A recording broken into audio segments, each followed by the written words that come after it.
are still not providing even the most basic labor protections. For example, 84% of domestic workers in the region are in informal employment.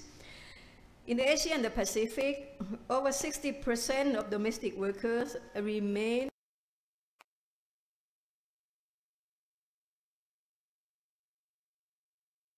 fully excluded from labor law, and 60% remain excluded from the right to weekly rest, which is so essential.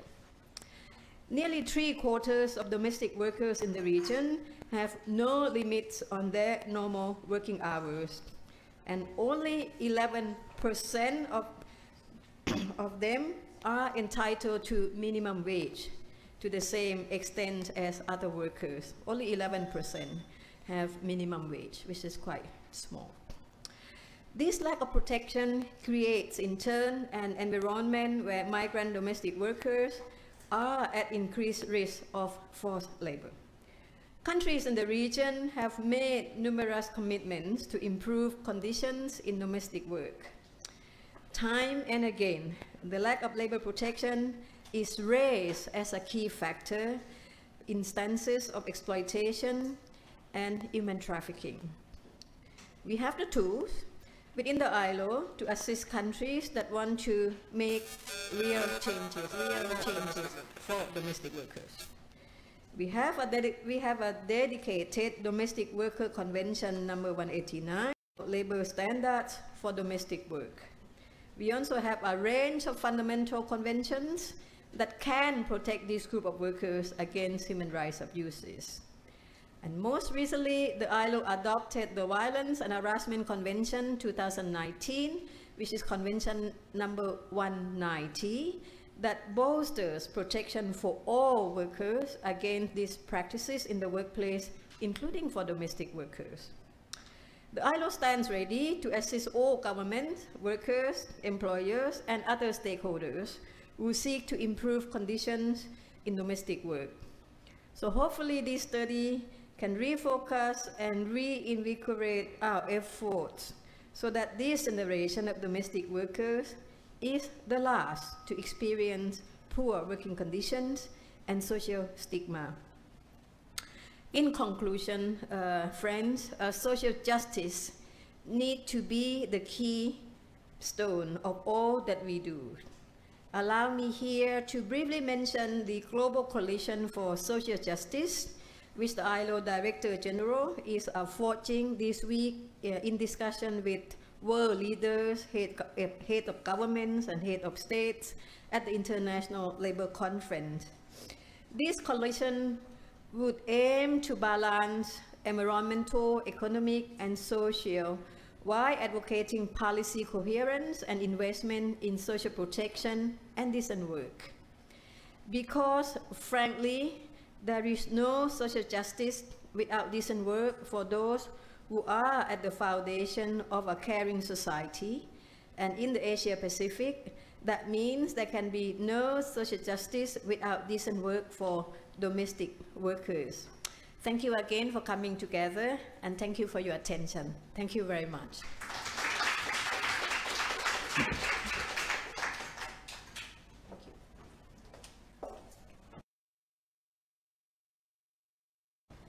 Thanks, Kim Pin, for your comments and for highlighting the important work of domestic workers and the current state of work for them.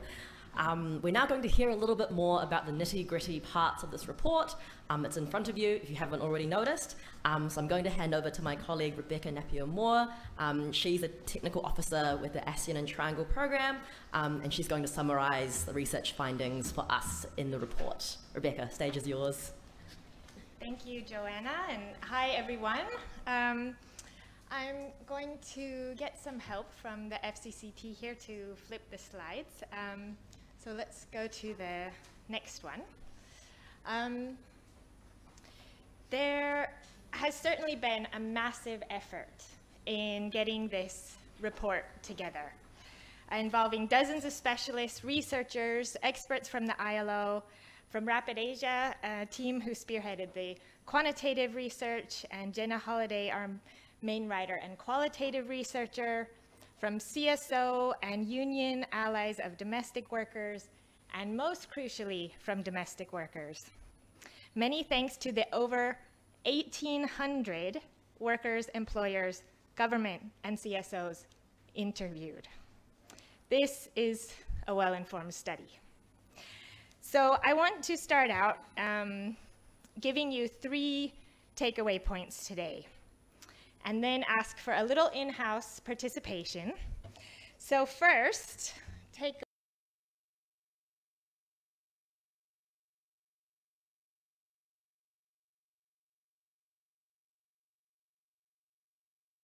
point, there is, back workers.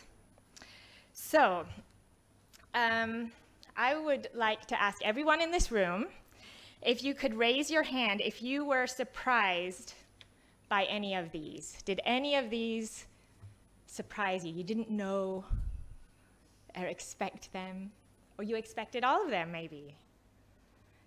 Great, 1, 2, okay.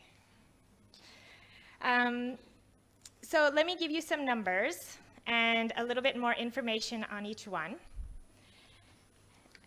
Over to the next slide. Just a quick run through who we interviewed and where.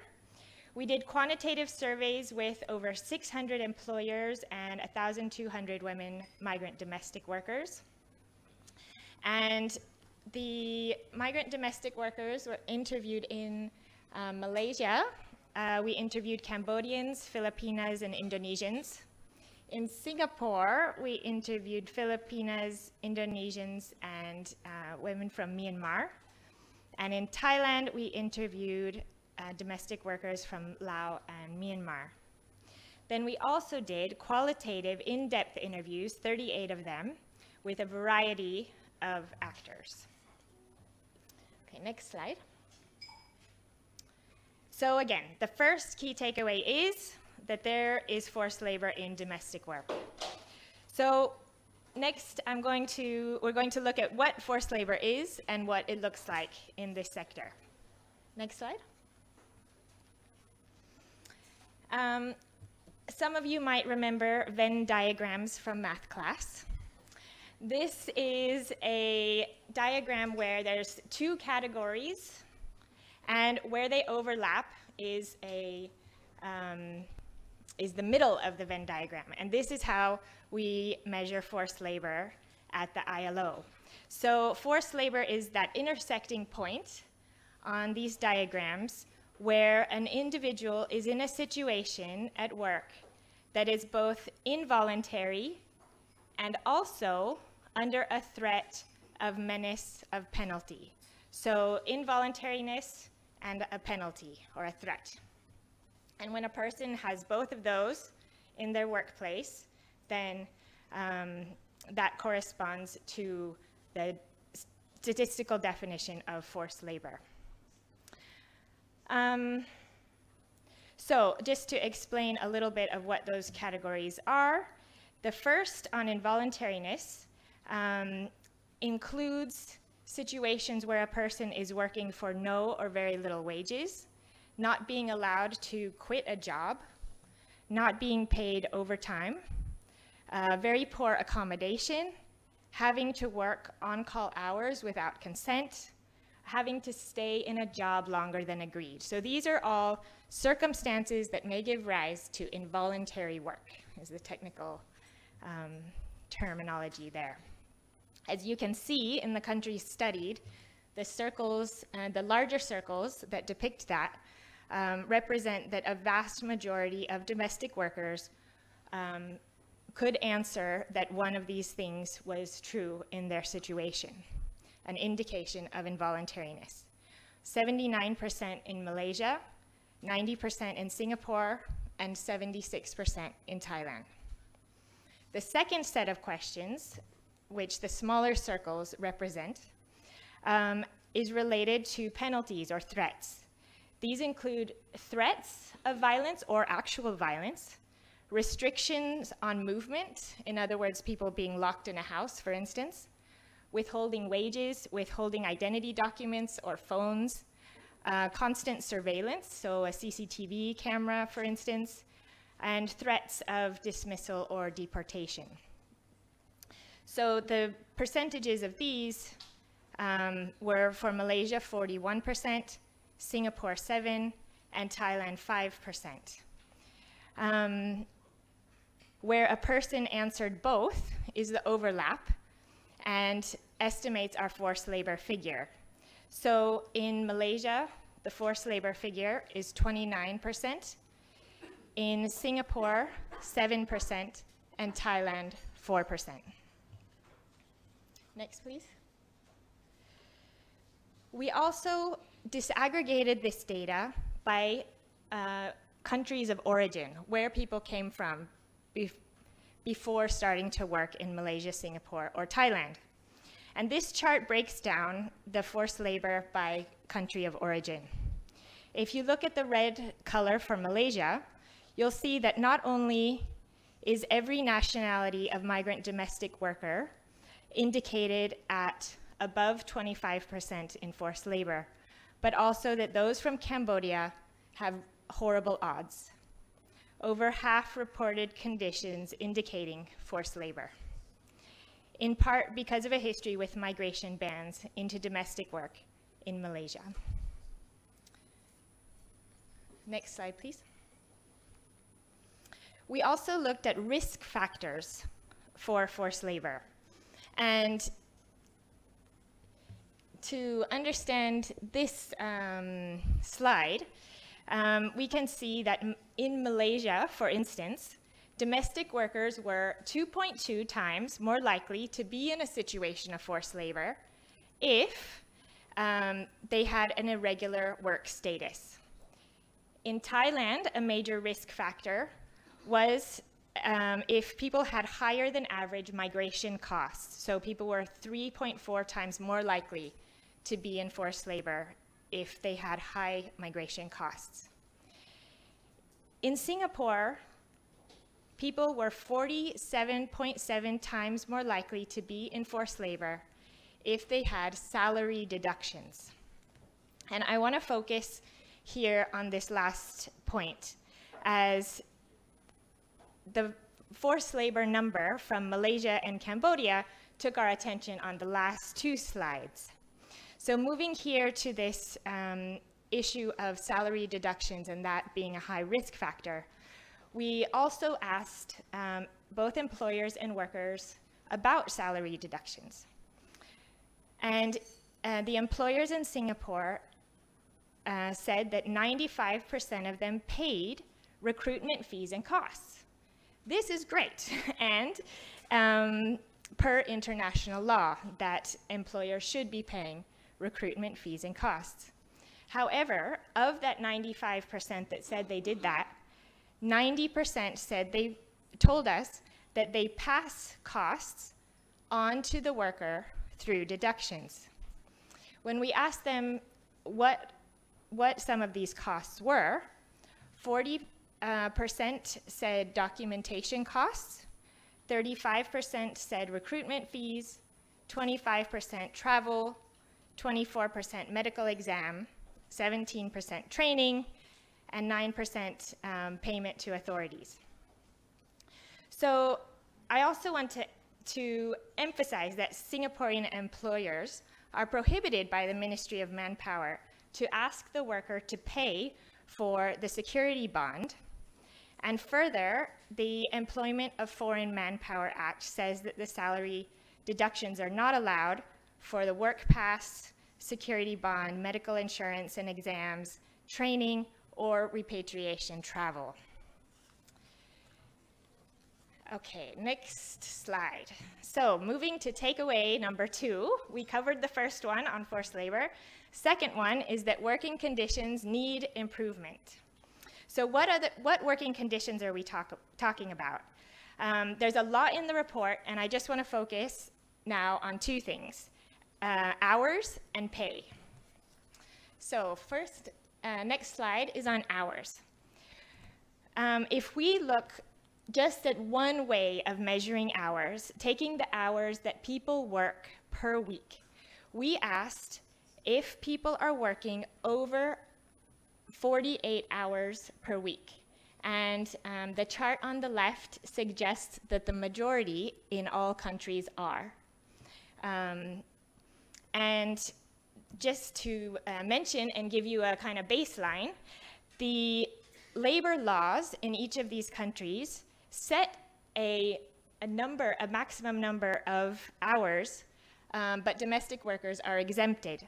So in Malaysia, the labor law for other sectors sets the maximum at 48. In Singapore at 44, and Thailand at 48. However, and the next slide will show you this data, that on average, domestic workers in the region are working between 65 and 81 hours per week, depending on country. Then here on the right side of the screen is some data on on-call or standby hours. And this is very relevant for domestic workers who are living in. So they live in the same house as their employer and often are called to do work at hours that are not 9 to 5 because they're there. And the employer's there, and it's easy to ask somebody to just do a little extra. Or to make it a standard thing where, for instance, the domestic worker might sleep in the same room as the elderly person or child that they're caring for. And if the person they're caring for wakes up in the middle of the night, it's their job to also wake up in the middle of the night and be on call and work. So some of these figures are in Malaysia, 76% said they had to be on call. 39% of those said anytime. It can be in the night. In Singapore, 95% said yes, they have to be on call. However, fewer people in Singapore have to be on call in their sleeping hours. So that's good. And Thailand had the lowest level of people saying they had to be on call, 41%. Okay, next slide is on wages. And this chart is in US dollars, and it's in the report, and there's a lot of data on wages in the report. And I just want to give you one message about wages. And that is from the bottom row of this chart, which is adjusting for a 48-hour week. So if we adjust for the standard week that other workers have, then what we found is not one respondent of our study, 1,201 people, not one, received minimum wage if you adjust for that standard hour week, or a proxy for it with the instance of Singapore, which I can explain later if anyone's interested. And this correlates, as Pin was saying earlier, with the previous ILO findings that only 11% of domestic workers in the Asia-Pacific region are even entitled to a minimum wage. Okay, next slide is moving to the third key point. The third takeaway is domestic workers are medium-skilled workers. So I want to start with this great quote from a representative from the Thai government who exactly pinned down what the problem is. And this representative said, "Most people call domestic workers servants, making domestic work perceived to be low and undignified, that no skills are needed, and that it adds no value to the economy. As a result, domestic workers are not treated as, quote, workers, and they are not treated well, receiving low wages." This exactly sums up the problem and why we wanted to survey what skills domestic workers have. So this was the first time in this region that a survey has been done to assess domestic workers' skills. We asked 1,201 people what they do every day, and then we mapped it against the ILO standards skills classification, which has sets levels for an elementary occupation, for medium skill, and for high skilled work. Okay, next slide, please. So we found domestic workers are regularly working at medium skill levels. 62% on average in the region are doing direct care work, which is medium skilled by default. Anyone taking care of children, anyone taking care of elderly,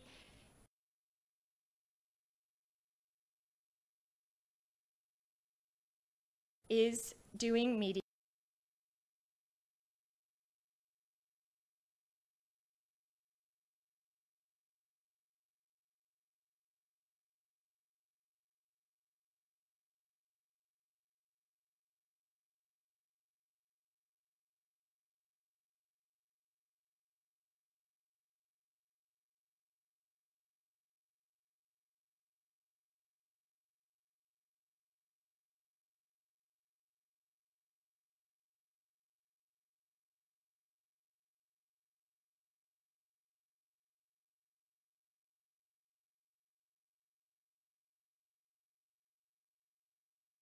level looks like.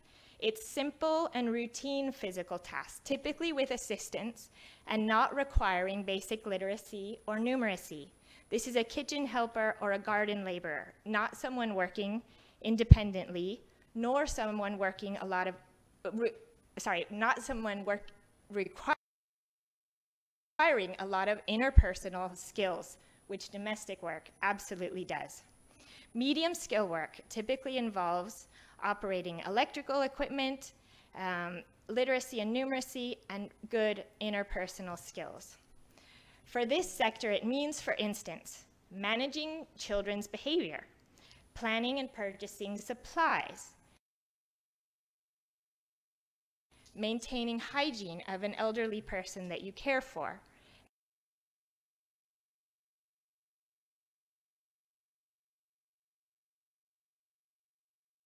administering medicine. Told us that they had more than one worker, which means there's probably a supervisory relationship in that household. The average that employers told us throughout the region, all 3 countries, of how many workers they employ was 2 per household. So workers are skilled and empowered, but still not remunerated or protected in law. Why is that? Another quote from a Myanmar domestic worker and advocate here in Thailand that's in the report is, "People look down on you. Everyone likes to say for domestic work that you don't need anything, just 2 feet and 2 hands. Go to the house and start working." So this is a perception that we have to start changing, and we're hoping that this report does indeed start to change. Next slide, please. So just a little bit of a theoretical point, that in most societies, and most are patriarchal, women are assumed to have acquired domestic work skills during their gendered upbringing, even though these might not be perceived or socialized as skills. And this is significant because if people are perceived as being unskilled, it's a good justification for not giving them labor rights. So the lesser the worker is, the lesser protection they're perceived to need, which the ILO completely disagrees with. Second, the idea that a worker is unskilled is also central in employers justifying low wages. And finally, framing domestic work as a traditionally woman's task within a family context is also something that veers people away from the application of labor law. Okay, next slide. So the 3 takeaways again: there is forced labor in domestic work, working conditions need improvement, and domestic workers are medium skill workers. Next slide. So what are domestic workers doing about this? And we're going to hear much more about this in the next segment of this event. But what they're doing about this is organizing. Despite various restrictions to forming trade unions, migrant domestic workers are getting together and talking to policymakers about what needs to change. You'll hear about campaigns for one day off from Malaysia and Singapore, and a campaign from Thailand for social security inclusion. And I want to just draw your attention to this photo here of an event earlier this year where domestic workers in Thailand spoke with lawmakers about why it would be good if they had full access to social security here, rather than the current state of exclusion. Okay, next slide, and I only have 2 more, almost at the end. Can you flip this slide, please? Yeah. Okay, so partly due to the campaigning from domestic workers, there are some recent positive developments or good practices to highlight, and these are great, but unfortunately, they are a bit piecemeal. So they're each positive, but they aren't woven together as part of systemic and full inclusion in labor law, which covers almost all other sectors of work, as we'll see is needed on the next slide. So what do we have so far? What positive protections, what gains for domestic workers? In Malaysia, not so long ago, the law was changed. Oh, sorry, can you go back to the slide before? Yep. Okay, so in Malaysia, the law was recently changed to change the term domestic servants to domestic employees. And so that's great, but as you'll hear later, nothing else in the law was changed, much to the disappointment of domestic workers. Second, a huge win in Malaysia since 2021 is that domestic workers are now included in Social Security. We had a large event on this yesterday, in fact, with Liesl, who'll be speaking, and my colleague Maria and some others in Malaysia. They've all just flown here straight from that. And so the Social Security inclusion there is impressive and really should be something followed in other countries. Malaysia also has a national plan of action against forced labor and has signed the Forced Labor Protocol. Included in that national plan of action is commitment to consider a minimum wage order. So there's commitment to look at domestic workers' inclusion in minimum wage, and we are hoping that that is followed through soon. In Singapore, in January of this year, a new regulation was passed that gives domestic workers 1 day a month that cannot be compensated away. So at least they get 1 day off a month. And there's mandatory health insurance in Singapore. There's training for first-time employers and for arriving workers. And very recently, there's follow-ups to households in the first year of work. In Thailand, it is not a requirement that domestic workers live in, like it is in the other 2 countries, nor do employers have to pay a levy per worker.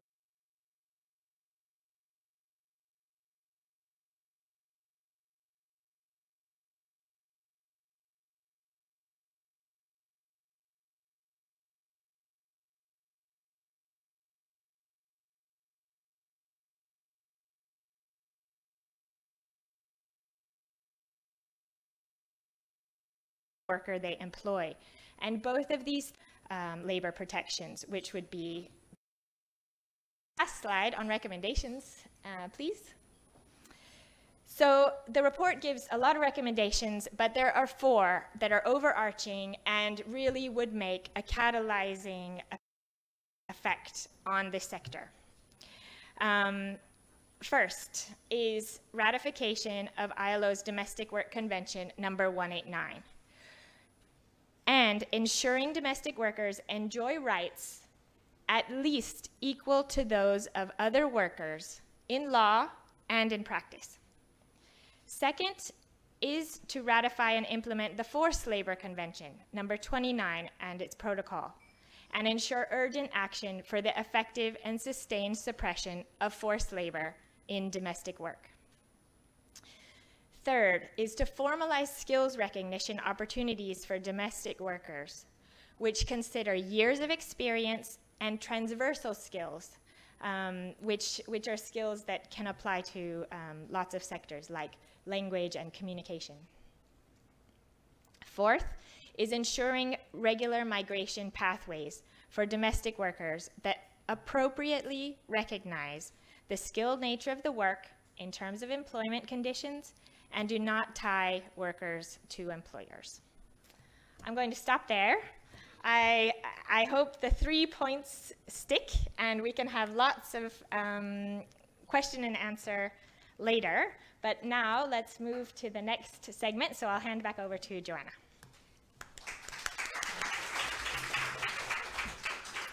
Awesome.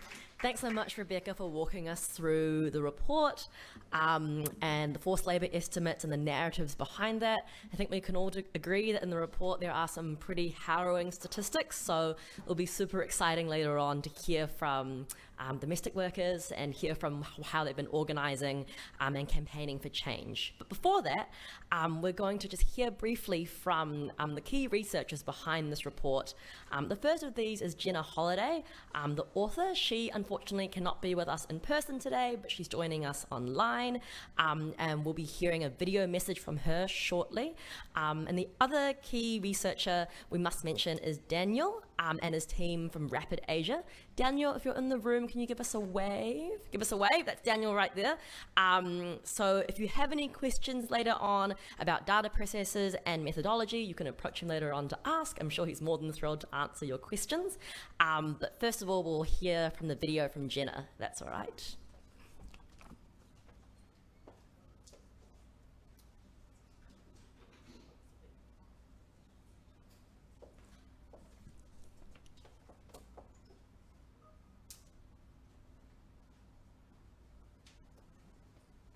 Maybe, hopefully. I think the video is being loaded. Technical difficulties.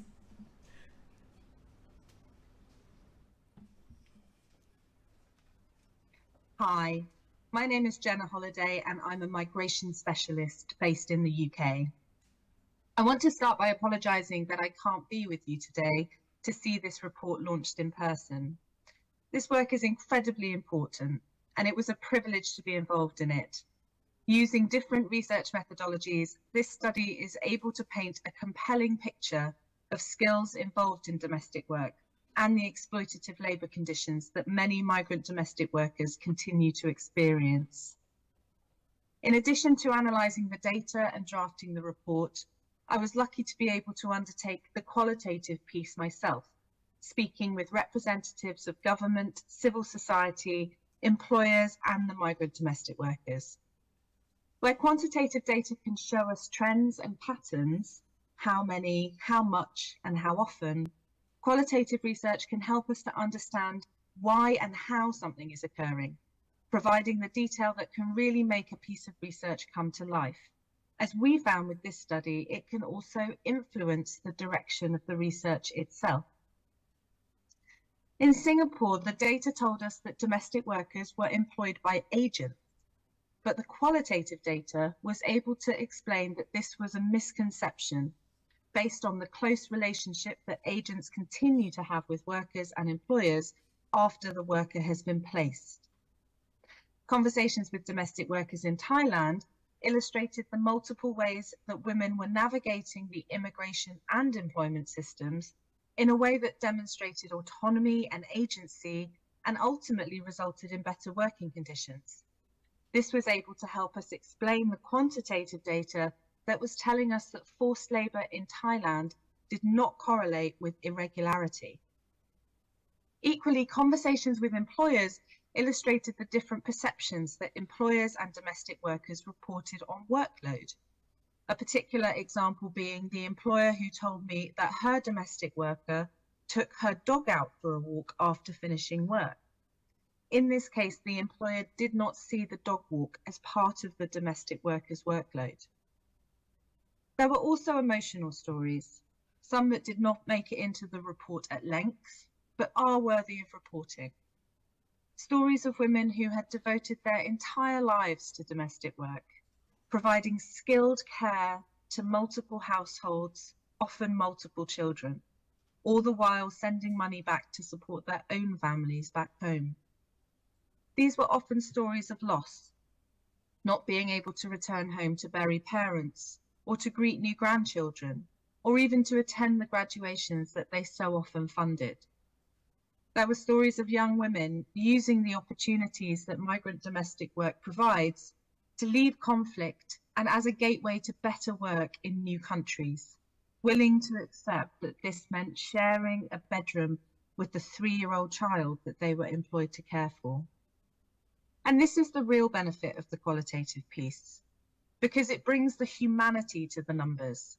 And it reminds us that when the numbers say that 5% or 7% or 29% of migrant domestic workers are in a situation of forced labour, which is what these findings show, what it's saying is that 5 or 7 or 29 out of every 100 migrant domestic workers, women with families, homes, aspirations and voices, are experiencing significant exploitation. I hope this study goes some way to advancing the advocacy that can improve the situation for these women. Let me finish by wishing you all the best for the launch, and I'll be online for questions should there be any. Thank you.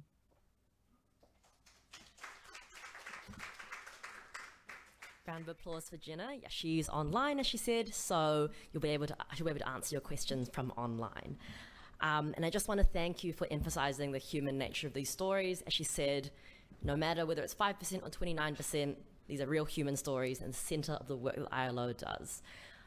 Right, now I'd like to invite Anna and our domestic workers onto the stage, if you'd like to come up here, for a little fireside chat where we hear about their experiences in domestic work. So welcome to the stage, Anna, technical specialist with the Triangle and ASEAN program, and our domestic workers, Liesl, Yanti, and Champa. Can we give them a round of applause?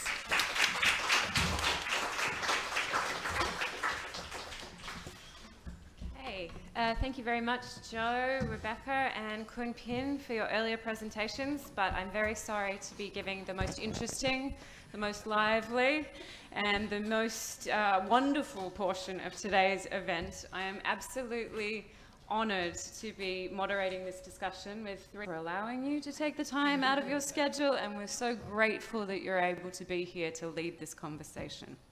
To give a quick introduction, Liesl is a domestic worker from Cebu City who's also a leader and organizer with AMPO, a group of Filipino migrant domestic workers in Malaysia. For decades, she's been able to support her family and her parents through migrant domestic work in Kuwait and Malaysia.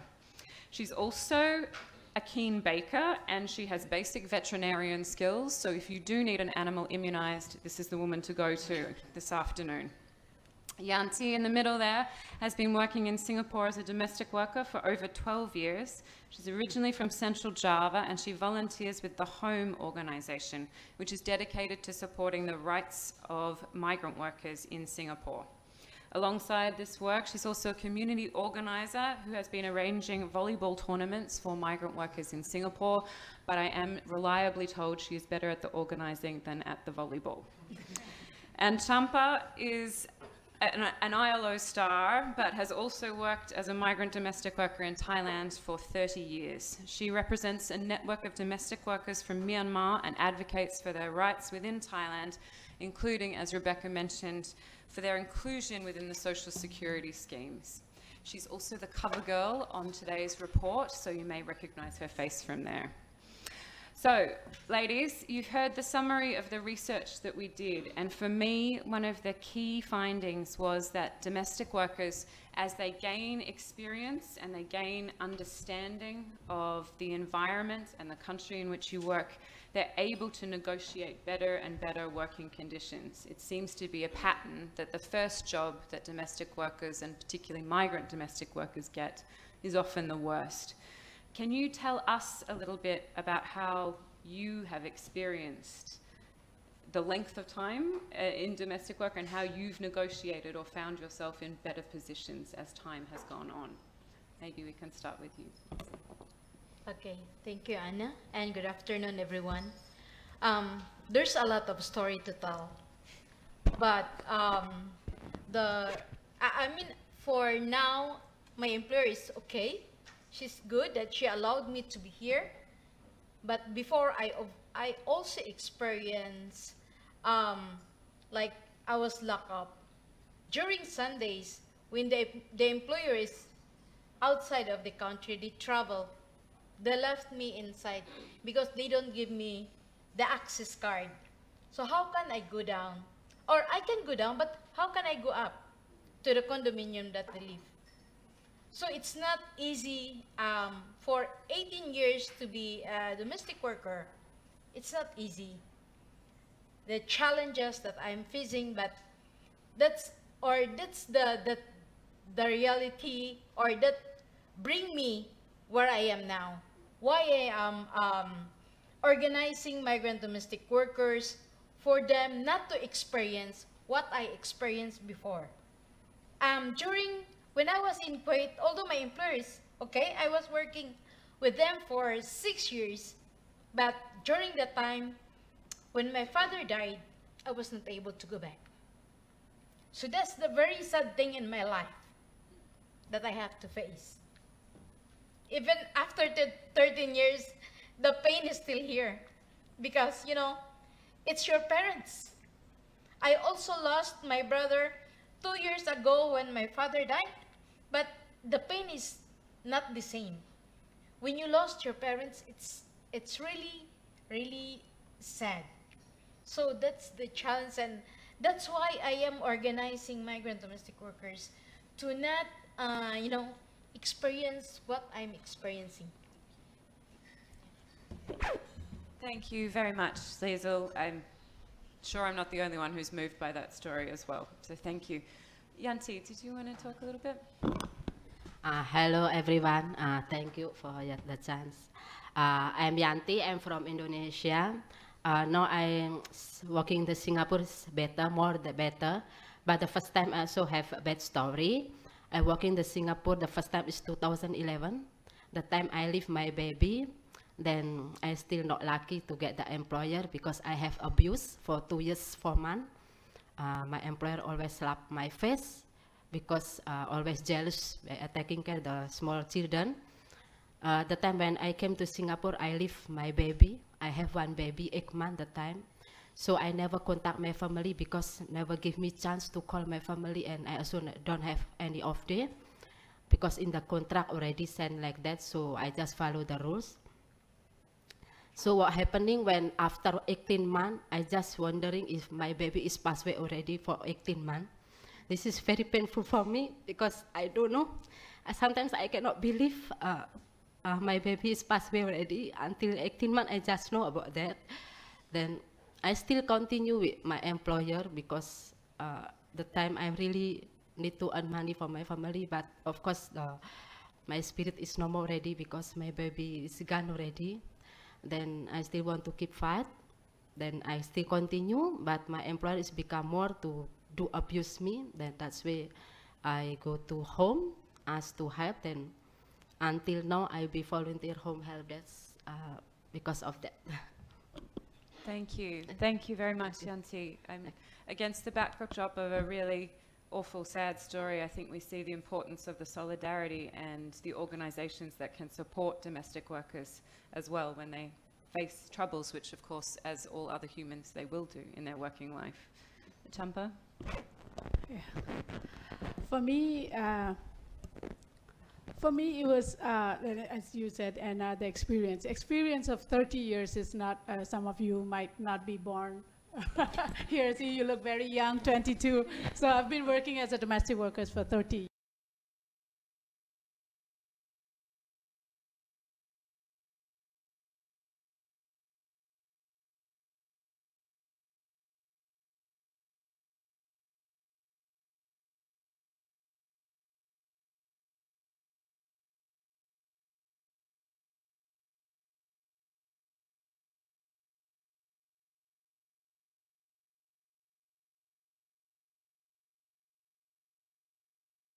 you.